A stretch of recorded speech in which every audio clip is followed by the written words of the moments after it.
Zeg maar, vanuit die zusterrelaties die er zijn, of die twin city relationships. Want we hebben ook problemen met dak- en thuislozen, we hebben ook problemen met straatkinderen.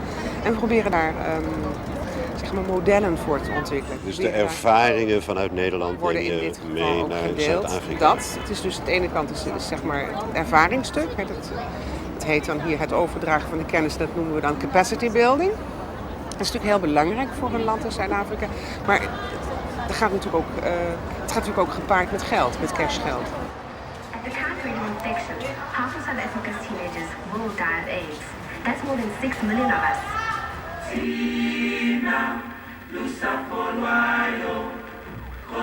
Fact, already more than 4 million South Africans are HIV positive.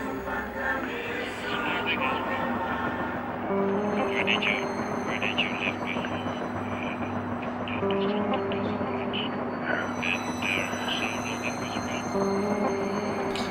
Eén toilet, één wc.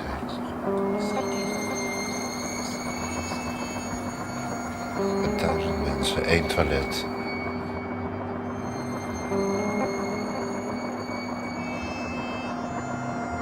More than 400 shacks in Duncan village were destroyed in the blaze.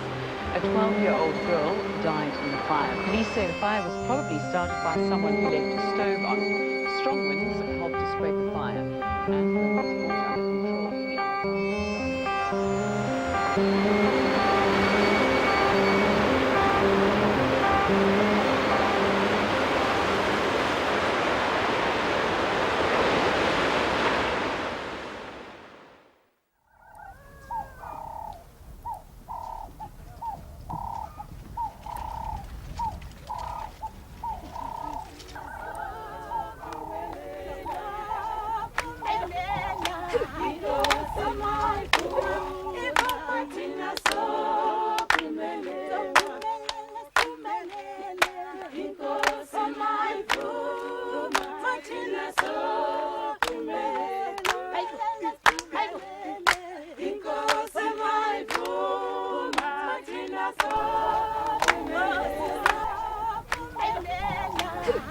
Zani Mia, you are coordinating the Umtapo project here. When we are here in this beautiful, peaceful countryside, on the first side, peaceful, I'm wondering, what are the problems here before you start to work here? Okay, the population as well was infected by violence, and also there was lack of employment. Yeah. So most people were not employed. Yeah. And it was just like this. There were no roads, there were no facilities or resources for people to go to. It was just like so it was an very island. hard to It was survive. Yeah. So that's where we started. So it started with education? Yeah, with education. Yeah.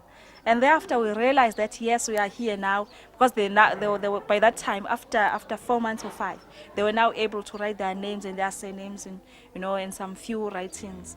And they were, maybe some of them can read something.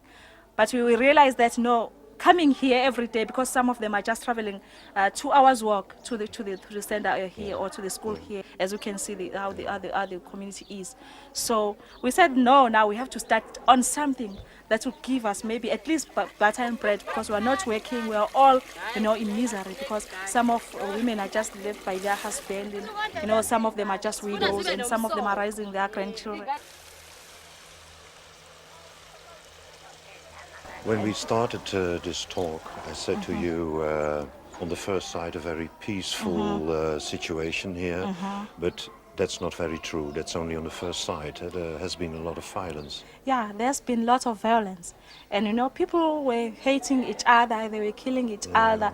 There was this tribal, family violence, tribal and political issues. They were just involved. And we came with this peace education, and people began to realize who are they. They realized, hey, I'm so and so. With these peace education workshops, it healed them, because there were some grudges, because they were just paying revenge to, if someone is killed, they will kill someone, it was just like that. So through this peace education, so now they were able to take that grudges out. For the violence stopped and where? Can you show it to me? Yeah, if you can just see, there is a place across there. Yeah. So you can see that there are no houses, and there is nobody there who's staying there. There are only houses that are demolished. And Umtapo came by that time where there was this violence. And we were able to tackle and mobilize youth, because youth were much more involved, because politics was involved, and and this family violence and all those things.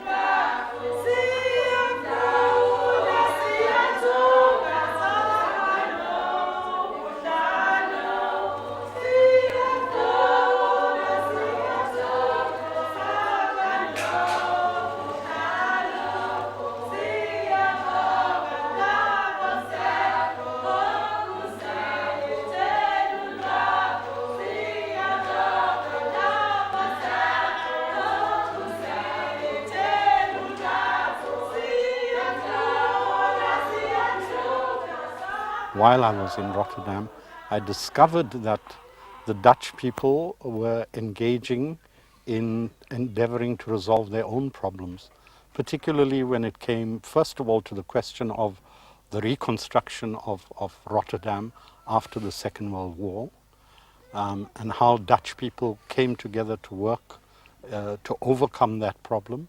And secondly, the problem that they were experiencing, particularly with the minority communities and the migrant communities, which led me to be introduced to RADA.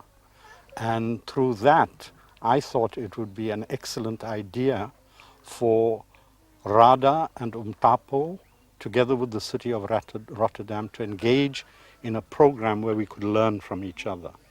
In as much as we were endeavoring to resolve problems in this country around questions of racism and discrimination, we also realized that we may have something to offer to RADA, and RADA in turn could give us some of their knowledge, and that is how we began the joint program, where RADA would come to South Africa and engage in a joint training program with young people from Durban and KwaZulu-Natal, and that in turn we would take young people from here across to Rotterdam. And at the moment there are 15 young South Africans from KwaZulu-Natal primarily who are training in Rotterdam. I am hoping that through programs that we are doing, people are beginning to discover that they must recognize the true priorities in a country that is undergoing reconstruction. We are a new democracy, and all new democracies, after they've gone through so much of conflict like we've gone through, have to begin to prioritize what are those things that we need to resolve first, so that in sustaining your priorities, you're then able to establish a solid foundation so that people would recognize that our priorities are health, education, quality housing, and all of those things that make a person self-reliant. To become self-reliant, to recognize yourself as a human being, and recognize that you must be able to work together with other people. We think the most important part of it is to move away from the individualism that appears to be the wrong priority.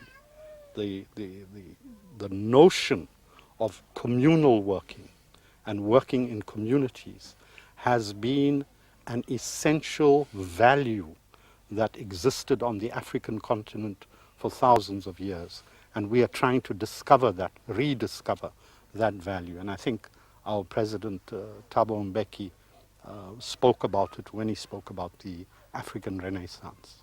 And that part of the philosophy is essential in our training program. We call it Ubuntu. Ubuntu means you cannot be somebody without other people. It's a recognition of the togetherness of human beings, that we all have to work together. You can't work alone as an individual. As they say, no man is an island.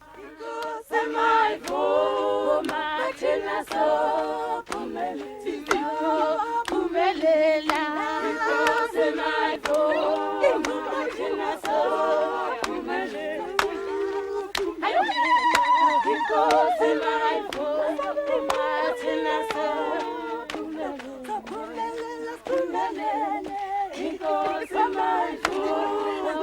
thina sonke